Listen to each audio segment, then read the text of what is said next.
Hello दोस्तों, कैसे हैं आप सभी का स्वागत है मैथ स्टडी में। आज हमारा प्रैक्टिस सेट नंबर 43 है और इसमें हम मैथ के इम्पोर्टेंट सवाल देख रहे हैं जो आपके SSC, railway, Delhi police, all government exam यानी कि सब तरीके के एग्जाम के लिए बहुत ही महत्वपूर्ण होने वाला है। तो वीडियो को एंड तक देखना और जो पहले अपलोड की गई है वीडियो, इससे पहले वाले जो प्रैक्टिस सेट है उनको भी आप ज़रूर हल कीजिए, वो भी आपके एग्जाम में बहुत महत्वपूर्ण साबित होंगे। तो चलिए वीडियो को शुरू करते हैं और देखते हैं हमारा सवाल नंबर 1। सवाल नंबर 1 है अपना, 250 मीटर लंबी एक रेलगाड़ी 55 किलोमीटर प्रति घंटा की गति से चल रही है। तदनुसार वह 520 मीटर लंबे प्लेटफॉर्म को कितने समय में पार कर लेगी, यह हमें निकालना है। यानी कि हमें उसका समय निकालना है कि वो प्लेटफॉर्म को कितने समय में पार कर लेगी। अब इसमें हम क्या फॉर्मूला लगाएंगे, अपना डिस्टेंस बराबर स्पीड और गुणा टाइम। यहाँ पे डिस्टेंस क्या लेंगे, हम प्लेटफॉर्म की लंबाई लेंगे 520 मीटर और उस रेलगाड़ी की लंबाई लेंगे 250 मीटर। इन दोनों को जोड़ के टोटल हम डिस्टेंस लेंगे। तो ये कितना आ जाएगा, 250, ये तो हो गई ट्रेन की, और 520 मीटर किसकी हो गई, अपनी प्लेटफॉर्म की। और स्पीड दी गई है हमें 55 किलोमीटर प्रति घंटा। इसको हम क्या करेंगे, मीटर प्रति सेकंड में चेंज करेंगे। उसके लिए इसको 5/18 से हम गुणा कर देंगे और गुणा अपने पास आ जाएगा समय, और ये समय हमें निकालना है।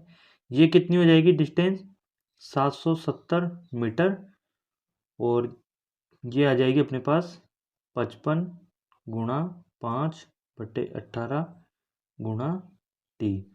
11 से इसको काटेंगे तो ये कटेगा अपने पास 70 बार, और 11 से इसको 5 बार, 5 से वापस इसको काटेंगे तो 1 और 4, 14 बार कट जाएगा। यहाँ से समय निकाल लेंगे हम, टी बराबर हो जाएगा 14 गुणा ये 18 और बटे 5। इसको जब हम गुणा करेंगे तो ये आ जाएगा अपने पास में 252/5। आगे इसको और सोल्व करेंगे तो ये कितना आ जाएगा, 5 और 0 4, ये आ गया अपने पास 50.4 सेकंड इसका आंसर। तो ये समय आ गया अपने पास निकल के कि इतने टाइम में वो रेलगाड़ी उस प्लेटफॉर्म को पार कर लेगी। ये हमें दिया गया है ऑप्शन सी में, तो ऑप्शन सी इसका सही जवाब हो जाएगा। अब चलते हैं सवाल नंबर 2 की तरफ। सवाल नंबर 2 दिया गया है जिसमें बोला है हमसे 3 वर्ष पहले एक परिवार के 5 सदस्यों की औसत आयु 17 वर्ष थी। इस समय एक बच्चे के जन्म के उपरांत भी उस परिवार की औसत आयु उतनी ही है।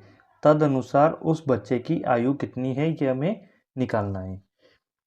अब 3 वर्ष पहले की बात बोली गई है, तो कितने सदस्य थे उसमें, 5 सदस्य थे, और इनकी औसत आयु कितनी थी, 17 थी। तो ये उन 5 सदस्यों की आयु का योग निकल के आ जाएगा। यहाँ से कितना आ गया, 85 वर्ष।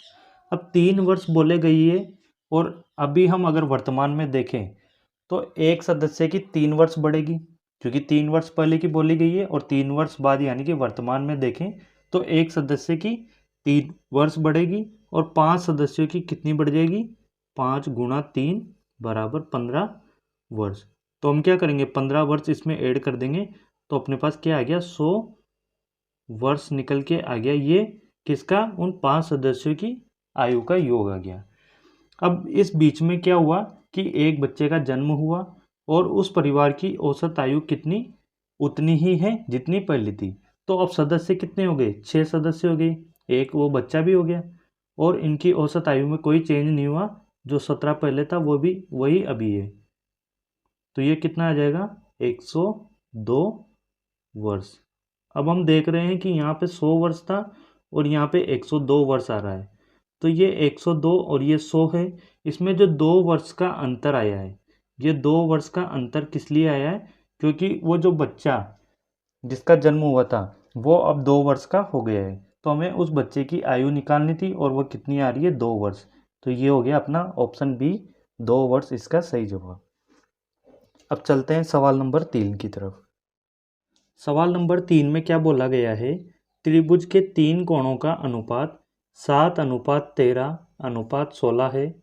इनमें से सबसे बड़े कोण की माप क्या होगी, हमें निकालना है। अब आपको पता है कोई भी त्रिभुज होता है उसके जो 3 कोण होते हैं उन तीनों कोणों का योग कितना होता है, उनका योग होता है अपने पास में 180 डिग्री। और अपने पास उन 3 कोणों का अनुपात दिया गया है, तो ये क्या हो जाएंगे 7x और 13x प्लस 16x बराबर कर देंगे इसको किसके 180 डिग्री के। और इनको जब हम ऐड करेंगे तो ये कितने आ जाएंगे 20 और 16 कितना हो जाएगा 36x बराबर 180 डिग्री। जब इसको हम सोल्व करेंगे तो 18 से ये 2 बार और 18 से ये कट जाएगा 10 बार और 2 से इसको 5 बार।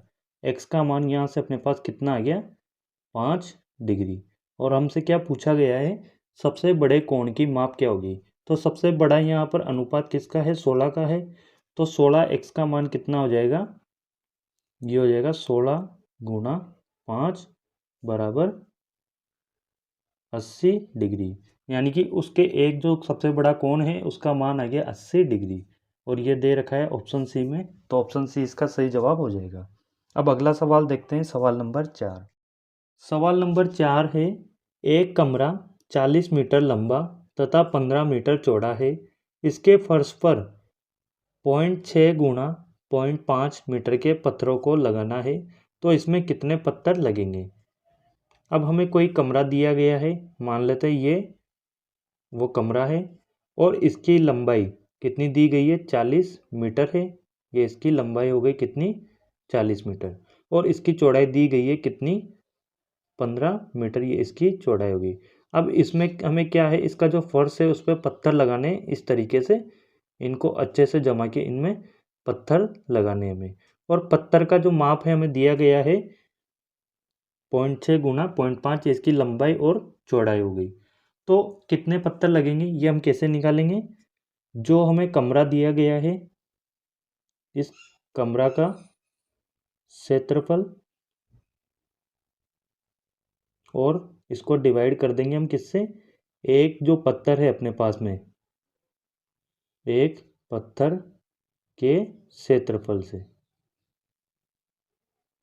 इससे हम इसको भाग कर देंगे तो अपने पास उन पत्थरों की संख्या आ जाएगी कि कितने पत्थर उसमें लगेंगे।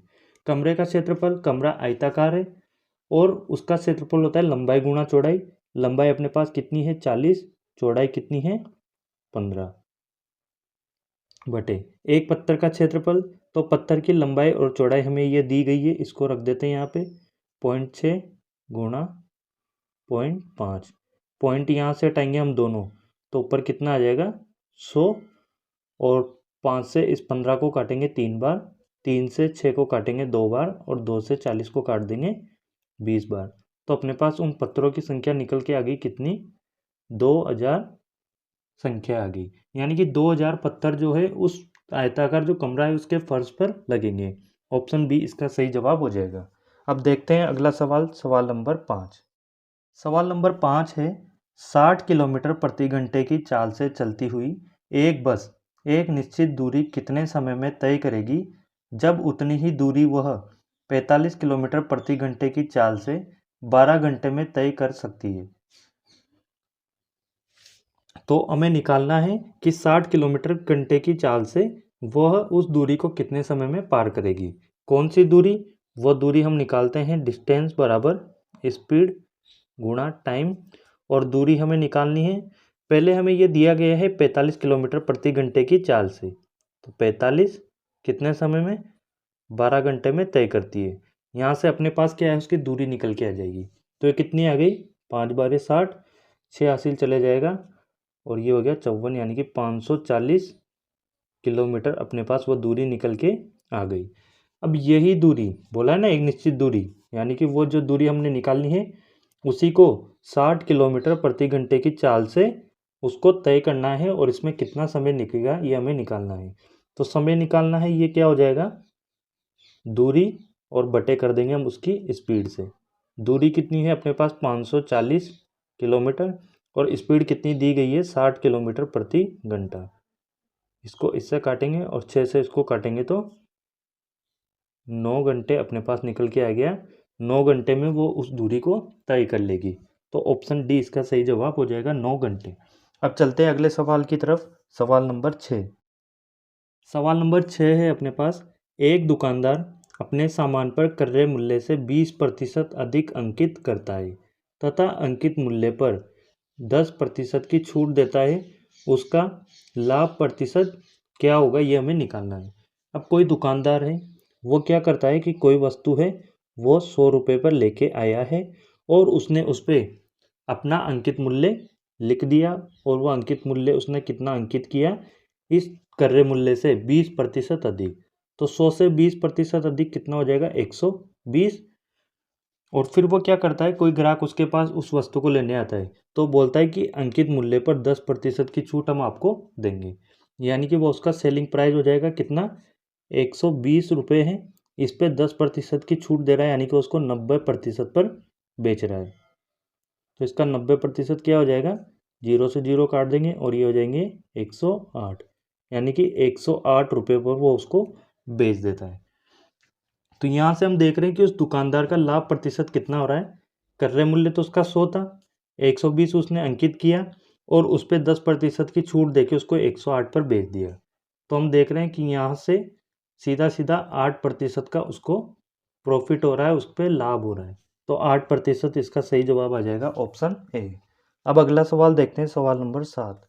सवाल नंबर 7 है, दो संख्याओं का लघुत्तम समापवर्ती 2079 है और उनका महत्तम समापवर्तक 27 है। तदनुसार यदि उनमें एक संख्या 189 हो तो दूसरी संख्या कितनी है। अब उसने हमें क्या क्या डेटा दिया गया है, एक तो एलसीएम दिया गया है कितना, 2079, और एक एचसीएफ दिया गया है, एचसीएफ कितना है 27, और पहली संख्या दी है वो कितनी है 189। अब आपको इसका एक फॉर्मूला पता होगा, एलसीएम गुणा एचसीएफ, इनका गुणा बराबर होता है पहली संख्या और दूसरी संख्या के गुणनफल के।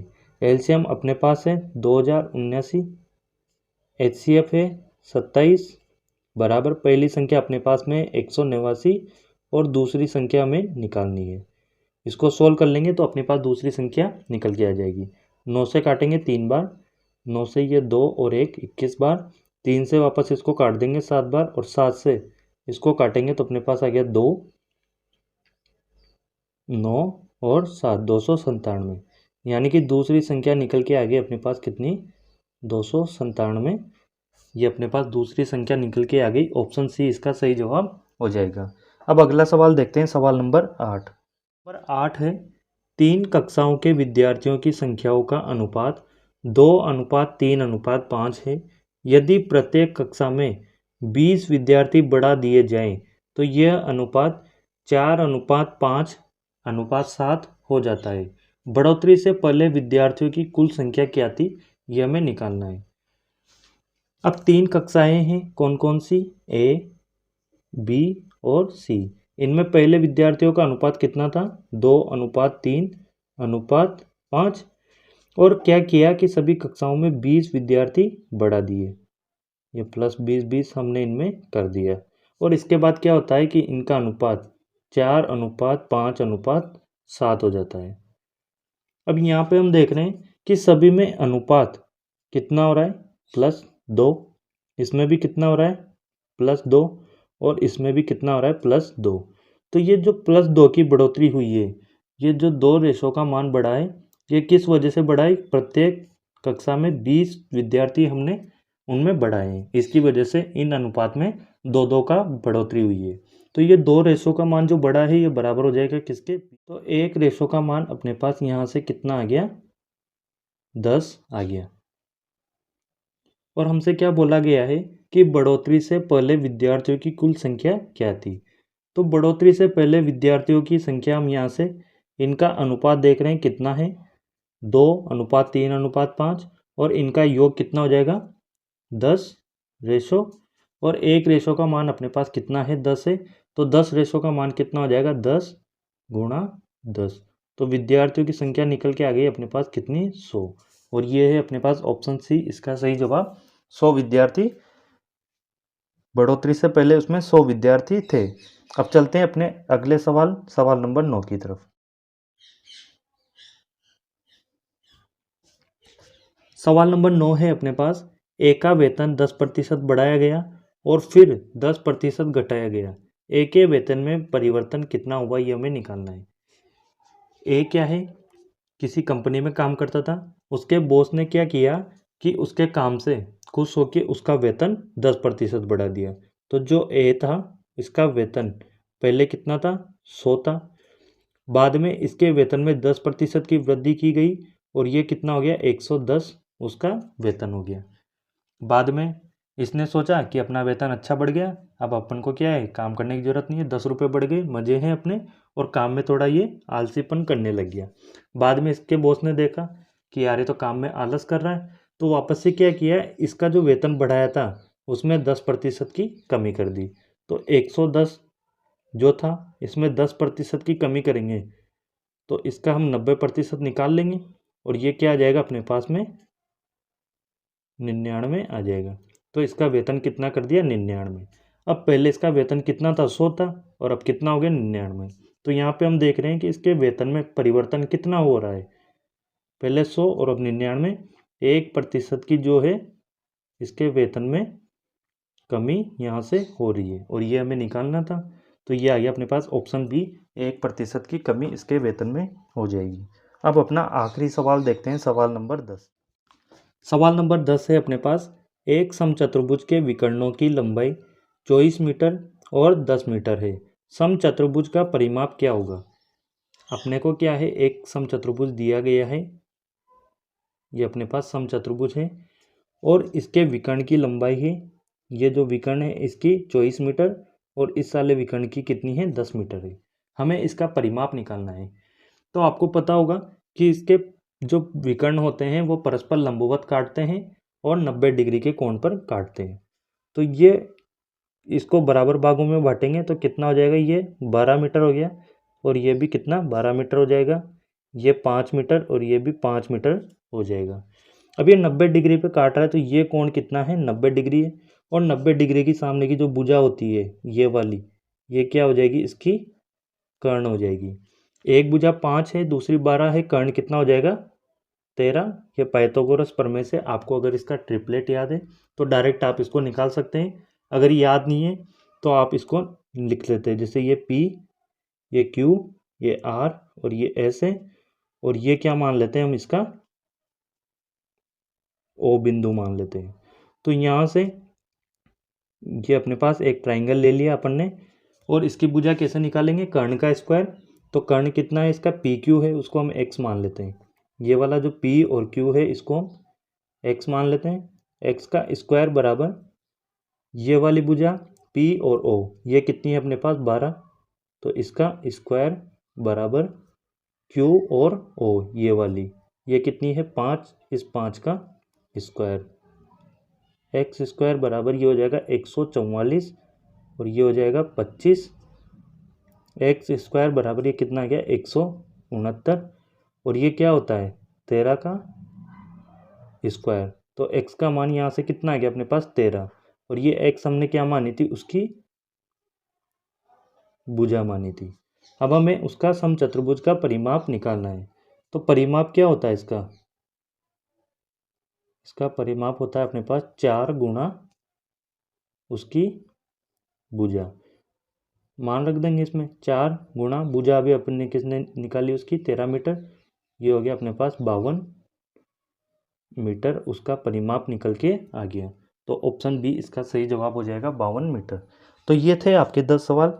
वीडियो अगर अच्छी लगी हो, सवाल आपको समझ में आए हो तो वीडियो को लाइक करना और चैनल को सब्सक्राइब करना और पहली वाली वीडियो भी जाकर आप एक बार देखिए और वीडियो को लाइक कीजिए।